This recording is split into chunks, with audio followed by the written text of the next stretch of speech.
Hello everyone, kali ini kita bertemu lagi di channel Sri. Kali ini kita akan membahas tentang sistem integumen. Sistem integumen sendiri merupakan sistem terbesar mencakup kulit. Hello everyone.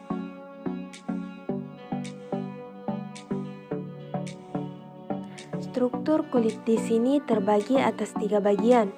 Yang pertama ada epidermis, selanjutnya ada dermis, dan yang terakhir ada hipodermis.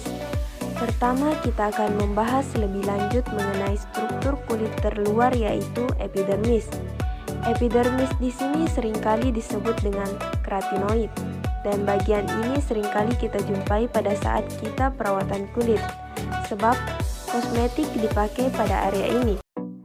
Ketebalan epidermis di sini berbeda-beda. Di sini paling tebal berukuran 1 mm, berada di bagian telapak tangan dan telapak kaki.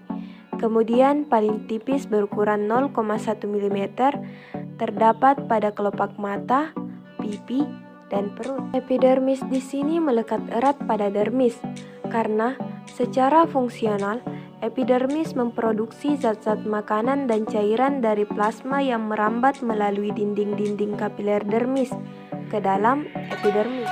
Epidermis di sini dibagi menjadi 5 lapisan. Lapisan pertama ada lapisan tanduk, atau seringkali disebut dengan stratum corneum. Lapisan tanduk di sini merupakan lapisan sel yang telah mati, berfungsi melindungi kulit dari bakteri, iritasi maupun pancaran sinar ultraviolet. Di bawah lapisan tanduk di sini ada lapisan bening, atau seringkali disebut dengan stratum lucidium. Dapat dilihat pada gambar kedua. Lapisan ini terdiri dari protoplasma sel-sel jaringan yang kecil-kecil dan tipis. Kemudian di bawah lapisan bening di sini ada lapisan berbutir atau seringkali disebut dengan stratum granulosum. Lapisan berbutir tersusun oleh sel-sel keratinoid, berbentuk kumpalan yang mengandung butir-butir di dalam protoplasmanya. Selanjutnya di bawah lapisan berbutir di sini ada lapisan bertajuk atau seringkali disebut dengan stratum spinosum. Lapisan ini terdiri atas sel-sel yang saling berhubungan dengan perantara jembatan-jembatan protoplasma berbentuk kubus. Setiap sel berisi filamen-filamen kecil yang terdiri dari filamen protein. Kemudian yang terakhir ada lapisan benih atau seringkali disebut dengan stratum germinativum atau stratum basal. Lapisan ini merupakan lapisan terbawah. Lapisan ini merupakan struktur halus yang membatasi antara epidermis dengan dermis. Di dalam kelima lapisan tersebut bertambah banyak melalui mitosis, dan kelima sel ini bergerak ke lapisan-lapisan teratas sehingga dapat menjadi sel tanduk. Selanjutnya kita masuk ke struktur kulit bagian dalam yaitu dermis, atau biasa disebut dengan kulit jangat.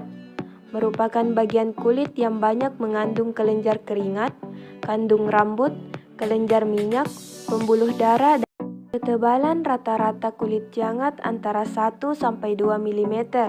Yang paling tipis terletak di kelopak mata dan yang paling tebal terdapat di telapak kaki dan telapak tangan. Di sini, kulit jangat seringkali disebut sebagai kulit sebenarnya karena 95% kulit jangat membentuk ketebalan kulit. Di dermis ini juga menjadi tempat ujung-ujung saraf peraba. Keberadaan ujung-ujung saraf peraba dalam kulit jangat memudahkan membedakan rangsangan dari luar. Masing-masing saraf peraba memiliki fungsinya masing-masing. Misalnya, saraf untuk mendeteksi rasa sakit, sentuhan, tekanan, panas, dan dingin. Di sini juga terdapat otot penegak rambut yang menempel di kandung rambut. Jadi jika kita menjadi sangat takut atau sangat tegang, maka otot penegak rambut di sini akan mengerut dan menjadikan bulu kudut berdiri. Kemudian di sini juga ada kelenjar palit yang menempel di kandung rambut yang bertugas memproduksi minyak untuk melumasi permukaan kulit dan batang rambut. Dan di sini juga ada kelenjar keringat. Di sini menghasilkan cairan keringat yang dikeluarkan ke permukaan kulit melalui pori-pori.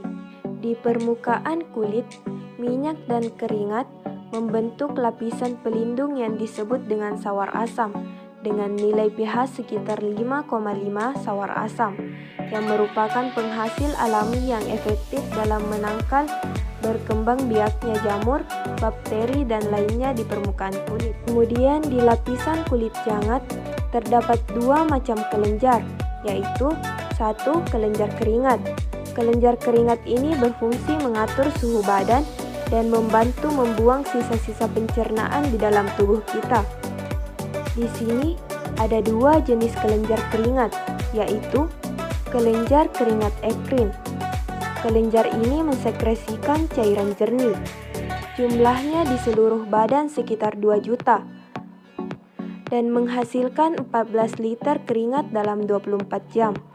Selanjutnya ada kelenjar keringat apokrim yang hanya ada di daerah ketiak, putih susu, pusat, dan daerah kelamin dan daerah sekitar dubur, menghasilkan cairan yang agak kental, berwarna keputihan, serta berbau khas pada setiap orang. Kemudian yang kedua ada kelenjar palit. Pada kulit kepala, kelenjar palit menghasilkan minyak yang melumasi rambut dan kulit kepala. Pada kebotakan orang dewasa ditemukan bahwa kelenjar palit membesar, sedangkan folikula rambut mengecil.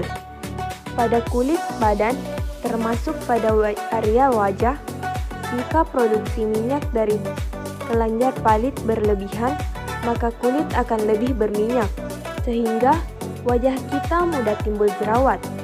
Selanjutnya, kita beralih ke struktur bagian terdalam kulit, yang di dalamnya terdapat pembuluh darah dan limfe, yang berfungsi menyimpan cadangan energi, dan juga untuk menjadi bantalan untuk melindungi otot, tulang, dan organ penting di dalam tubuh kita.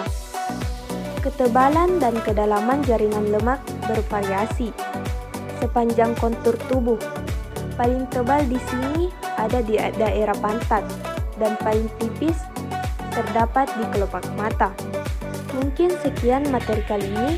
Jangan lupa like, komen, apa-apa saja kekurangan dan yang harus diperbaiki dalam video kali ini. Karena saya baru pemula dan jangan